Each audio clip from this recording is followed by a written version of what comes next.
Thank you, Mr. Speaker. And, Mr. Speaker, may I welcome the Prime Minister's efforts to advance peace in Ukraine and his joint statement on Greenland. The last few days have seen significant international events: the US operation in Venezuela, threats towards Greenland, and an agreement to put British troops on the ground in Ukraine. So it is frankly astonishing that the Prime Minister is not making a full statement to Parliament today. No Prime Minister, Labour or Conservative, has failed to make a statement to the House in person after committing to the deployment of British troops. His comments about making a statement in due course, quite frankly, are not good enough. It shows a fundamental lack of respect for all of us here and the people we represent. Mr. Speaker, the US is Britain's closest military ally. However, we are clear that the sovereignty of Greenland is sacrosanct. So can the Prime Minister tell us what influence is he bringing to bear with the US administration to ensure that is respected? Prime Minister. Mr. Speaker, let me be very clear about what was agreed yesterday, because military plans were drawn up some months ago, and I've updated the House in relation to that. Yesterday was a political declaration that sits under those military plans. If there were to be deployment, there would have to be a legal instrument. Mr. Speaker, deployment would only be after a ceasefire to support Ukraine's capabilities, to conduct deterrent operations, and to construct and protect military hubs. Mr. Speaker, there will be a statement to the House at the earliest opportunity. There could hardly be an opportunity. They claim they want to know about this, and they're trying to shout me down.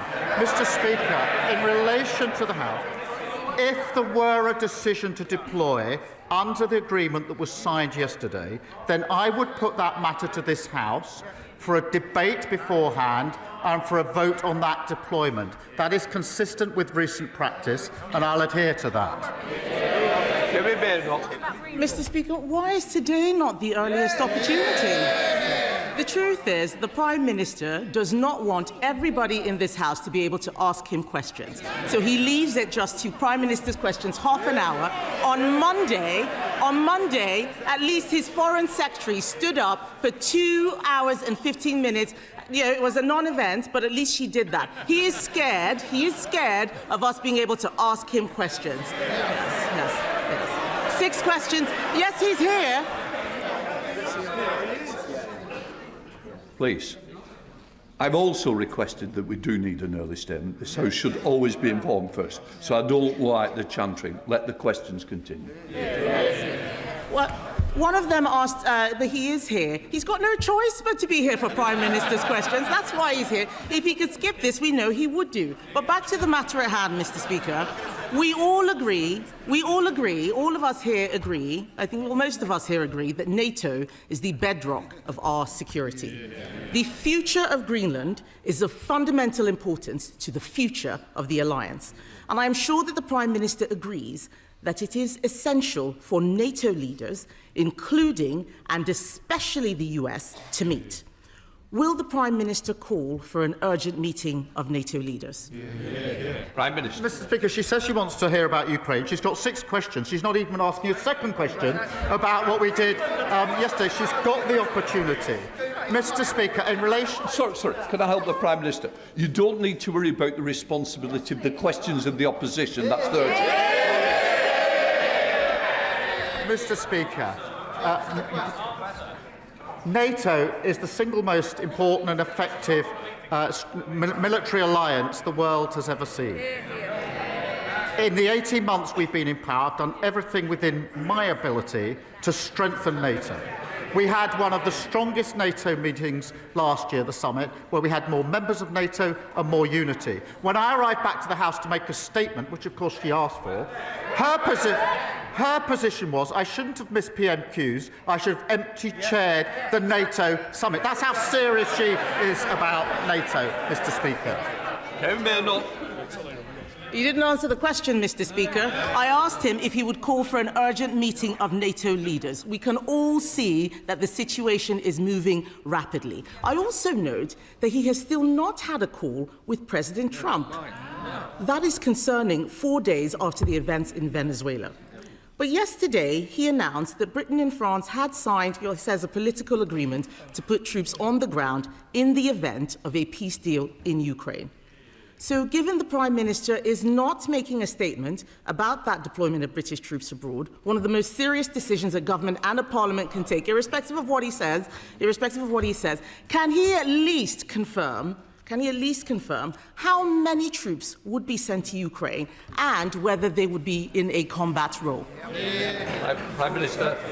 Mr. Speaker, I was with NATO allies yesterday, all day, in which we were discussing security in Europe, in particularly security guarantees for Ukraine, and we made significant progress. And I'm glad that she has welcomed that. Of course, I will speak to President Trump. I spoke to his senior advisers yesterday. We were with them all day. But, Mr. Speaker, she asked me about the deployment. We released the statement yesterday. It's clear from that, but I will be clear with the House that there would only be deployment after a ceasefire. It would be to support Ukraine's capabilities. It would be to conduct deterrence operations and to construct and protect military hubs. The number will be determined in accordance with our military plans, which we are drawing up and looking to other members to support. So the number I will put before the House before we were to deploy. But I'll do more than that. If we went as far as a legal instrument to deploy, which would be necessary, I would then have a debate in this House so all members could know exactly what we're doing, make their points of view, and then we would have a vote in this House on the issue, which, to my mind, is the proper procedure in a situation such as this. Mr. Speaker, it is clear that the Prime Minister either does not have the detail or does not want to give us the detail. Yes. But this is important. He should be calling an urgent meeting of NATO leaders. He should have spoken to President Trump by now. This is important because if any such peace deal is breached, we would be in direct conflict with Russia. If the Prime Minister is committing troops, he must give more detail on how he intends to ensure our armed forces are fully resourced. Before the budget, the Prime Minister said it was his ambition to spend 3% on defence in the next Parliament. That could be as late as 2034. It is time to move from ambition to commitment. We have now had the budget. So can the Prime Minister now tell us in what year will the UK spend 3% of GDP on defence? Prime Minister.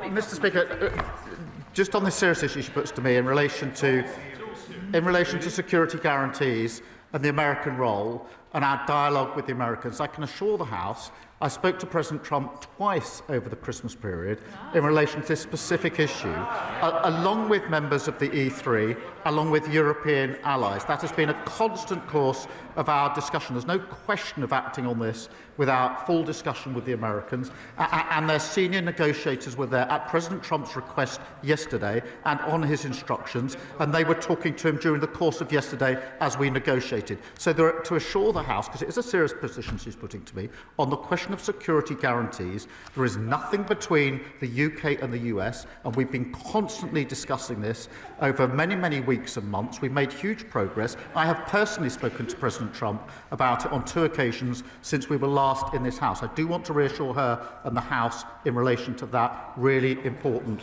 issue. In relation to defence spend, I'm proud that we're investing to keep our country safe, that we have increased the defence spend. That's provided for in the budget. It's the biggest sustained increase in defence spending since the Cold War, and that means, Mr. Speaker, better kit, better housing for our forces and better defence as an engine for growth.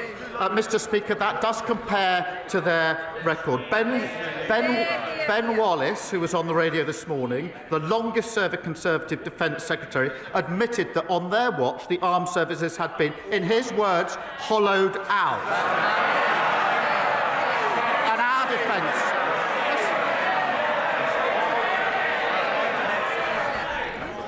Mr. Cartledge. You expect a lot. I expect something back, and that's silence. Prime Minister. Mr. Speaker, they shout shame. I'll pass that on to Ben Wallace. Mr. Speaker, the defence spending that we've put in place is 3 years earlier than the unfunded plan that they left behind at the last election. Kevin Ben, not. Mr. Speaker, I heard what? Oh, wait for it.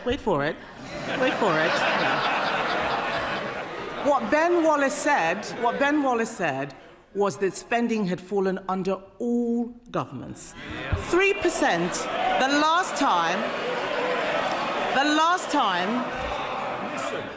Mr. Speaker, the last time spending was at 3% was under a Conservative government. And yes, while we welcome the increase, something that we supported, can I remind the House that this is a man who sat in the shadow cabinet and tried to make Prime Minister a man who said we shouldn't even be in NATO at all. So I don't need to take any lectures from him. The world is changing. We need to spend more on defence. He did not answer the question about when we would get to 3%, yet he knows up until 2031 how much he's going to be spending on welfare. He doesn't know. That's in the Red Book. The Red Book has no money allocated for defence. We need to move from ambition to commitment. And Mr. Speaker, this is important because this isn't just about money. If the Prime Minister is deploying troops to Ukraine, those troops need to know that we have their backs. Last week, 7 former SAS commanders, warned that Labour's Northern Ireland Troubles Bill will wreck our special forces. Not me, that's the SAS. In November, 9 retired 4-star generals warned that his bill was a direct threat to national security. And even his own Northern Ireland Veterans Commissioner has said our veterans are being treated worse than terrorists. So, Mr. Speaker, is it not madness to be putting veterans in the dock for serving their country at the same time he is deploying today's soldiers into Ukraine? Mr. Speaker, that was embarrassing. She said that Ben Wallace was talking about all government. They were in power for 14 years and they hollowed out our armed forces. Copyright Ben Wallace. Secondly, she talks about the shadow cabinet. She has in her shadow cabinet a shadow attorney general who is advising Abramovich at the same time as we are imposing sanctions on Russia and trying to use that money to support Ukraine. How can someone sit in her shadow cabinet advising someone trying to escape sanctions and pretend that their policy is to support us on sanctions? And Mr. Speaker, when it comes to Northern Ireland, they are the party that gave immunity to IRA terrorists, terrorists who killed British soldiers. Their flawed act was struck down by the courts, which left our veterans with no legal protection whatsoever. We're introducing a fair and transparent process with a package of rights and protections for our veterans. And, Mr. Speaker, there is no equivalence between our armed forces who fought bravely in Northern Ireland and terrorist groups. And if the Leader of the Opposition wants to go back, if her position is, to their old flawed legislation and give immunity to the IRA, she should stand up now and say so. Mr. Speaker, let me start by talking about the Shadow Attorney General. Yes. Yeah. Do they know what the Shadow Attorney General is doing? He is defending veterans pro bono against the actions of this government. On this side of the House, Mr. Speaker, we will defend those who defended us. But why don't we talk about the actual Attorney General who is sitting in Cabinet, the man who defended Jerry Adams, the man who's trying to bring Shamima Begum back into the country, the man who is helping to surrender the Chagos Islands. I will take our Shadow Attorney General every day of the week against his Attorney General. Mr. Speaker, we protect our veterans. I want the Prime Minister to know we protect our veterans. What he is doing to veterans is disgraceful. But this is serious, Mr. Speaker. I don't want the House to be under any illusions. I do not want the House to be under any illusions. The Prime Minister should know that we will absolutely support any efforts to help bring peace to Ukraine. We will work with him to ensure NATO remains the bedrock of our security.